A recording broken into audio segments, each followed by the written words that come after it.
At least 6% of the Kenyan population have attained the age of 60, according to the 2019 census report. This translating to about 2.7 million Kenyans who are now living facing a myriad of challenges. In his second term, President Uhuru Kenyatta launched the Inua Jamii program, a social cash transfer initiative meant to cushion those above the age of 70. The 2,000 Kenyan shillings they would receive would in part be used to contribute premiums for the National Health Insurance Fund, and the remainder was meant to be used together with retirement benefits from the National Social Security Fund. However, as at now, accessing both funds has become difficult. Saingine mtu anafika wakati wa kupatiwa hiyo pesa ipatikane wakati anahitaji. Ingefaa sana kuwe na maafikiano hayo ya kulipa watu na wakati ambao umefaa. And every time we hear the National Social Security Funds are buying properties, building houses, these houses are bringing some interest. Where are the dividends? All the persons were for the community. But nowadays, it has changed. Access to health has also been a challenge. Hospitals have no designated segments for the elderly, and even those who are admitted end up sharing the same spaces with everyone else. You go back frustrated, the disease continues, you go on suffering. In Gatundu, Kiambu County, the nightmare of jiggers is a haunting torment. Bearing the brunt are the elderly who have been incapacitated from going about their daily activities. Wanashindwa na kuoga, hawana hata ya chakula. Ni munaona tu hawa, lakini wenye wako manyumbani ndio wengi. While some have been spared from lifestyle diseases and extreme poverty, the angel of death continues to beckon prematurely due to other hardships. According to the Utu Coalition, at least 3 elderly citizens are killed every day in Kilifi County.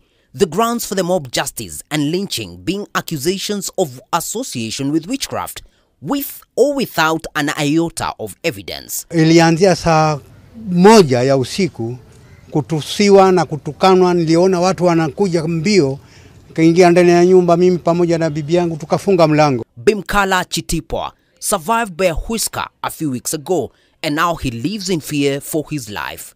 Huwa naangalia mlango, pengine naona naweza kuingiliwa tu, manake hawa wenye kuua wazee wamezidi sana siku hizi.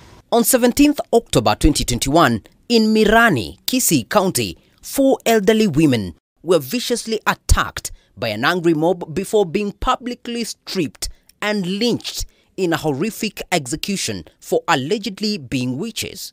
These are not cultural practices of the Abagusi people or the Mijikenda people. These killings can be traced to colonial underpinnings. In Kawangware, Nairobi County, I have a sit-down with Elizabeth Muthoni, an 85-year-old who managed to accumulate wealth in the prime of her youth. But the mother of 7 is a disturbed soul. Hata kama tulisa watoto, na tuna watoto wazee kama karibu na sisi. Kwa sababu moja anasimama anasema hapa ni kwangu na wewe. To find peace, she spends most of her time in a daycare for the elderly. The center named Karika, founded by Elijah Mwega, is a safe haven for the elderly. Mwega's hope is that the government picks up the idea and sets up more similar centers across the country. Hatuna haja ya mambo mengi. Haja yetu ni tupate chakula na tulale vizuri. Tungoje Mungu wetu. President William Ruto has been championing for an increase in the contribution to the NSSF to cushion the population as they age. However, human rights groups have this to say. That's what needs to happen. We need transformative change, which involves the way people think about older persons, the way people feel about older persons, and the way people are acting towards older persons in all spheres of life. And this must start happening within the family context. Our older people must be treated with dignity. How do we bring the dignity on board? Is by acquiring the spaces that are age-friendly. We disaggregate our services as per age cohorts. The old adage goes that old is gold, but the gold is slowly losing its value as the framework and policy in place to take care of the elderly is wanting. For K24 from Nairobi, I'm David Kagina.